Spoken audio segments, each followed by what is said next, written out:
श्री कृष्ण कहते हैं, जब जल गंदा हो तो उसे हिलाते नहीं बल्कि शांत छोड़ देते हैं, जिससे गंदगी अपने आप नीचे बैठ जाती है। इसी प्रकार जीवन में परेशानी आने पर बेचैन होने के बजाय शांत रहकर विचार करें, हल जरूर निकलेगा। उस काम को कभी न छोड़ें जिसके बारे में आप हर दिन सोचते हैं। सच्चाई से बड़ा कोई फल नहीं होता और झूठ कितना भी बोल लो उसका कभी कल नहीं होता।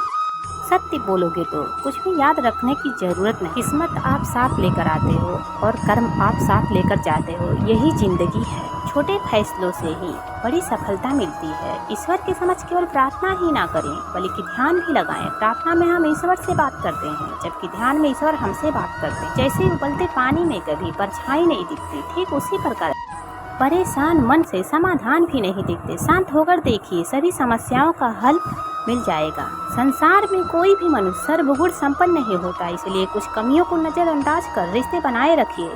श्री कृष्ण कहते हैं, हम जो भी हैं जैसे भी हैं हमें हमेशा संतुष्ट रहना चाहिए।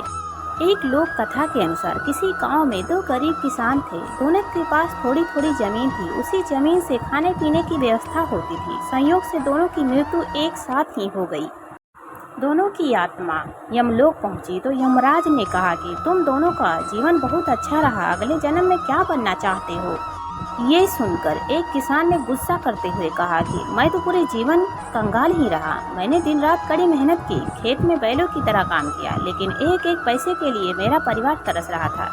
ऐसे जीवन को अच्छा कैसे बोल सकते हैं? यमराज ने कहा कि ठीक है, अब अगले जन्म में तुम क्या चाहते हो? किसान ने कहा कि भगवान मुझे अगला जन्म ऐसा दीजिए कि मुझे कभी भी किसी को कुछ देना ना पड़े, मुझे चारों तरफ से धन मिले और मुझे काम भी ना करना पड़े। यमराज ने तथास्तु कह दिया। दूसरे किसान ने यमराज से कहा कि मुझे जीवन में सब कुछ मिला था, अच्छा परिवार, थोड़ी जमीन दी जिसमें मैं अपना और अपने परिवार का पालन पोषण कर रहा था। जीवन में सुख शांति थी, बस एक ही कमी थी, कभी कभी मैं मेरे घर आए भूखों को खाली हाथ लौटा देता था क्योंकि मेरे पास उन्हें देने के लिए कुछ नहीं होता था। यमराज ने कहा, तो अब अगले जन्म के लिए क्या चाहते हो? किसान ने कहा कि भगवान मुझे ज़्यादा कुछ नहीं चाहिए, बस इतना कर दीजिए कि मेरे घर से कोई खाली हाथ न जाए। जो भी मेरे घर आए मैं उसे भरपेट भोजन करा सकूं। यमराज ने तथास्तु कह दिया। दोनों किसानों का अगला जन्म हुआ। एक किसान जो गुस्सा कर रहा था वह गांव का सबसे बड़ा भिखारी बना। उसे आने जाने वाले सभी लोग पैसा देते और उसे किसी को कुछ भी देने नहीं पड़ता। दूसरा किसान गांव का सबसे धनवान आदमी बना। उसके घर से कोई भी खाली हाथ नहीं जाता था, वह धन धान्य देकर सभी की मदद करता था। इस कहानी से हमें यह सीखनी चाहिए कि भगवान ने हमें जितना दिया है उसमें संतुष्ट रहना चाहिए। समय अच्छा या बुरा नहीं होता, हमारी सोच ही उसे अच्छा या बुरा बनाती है।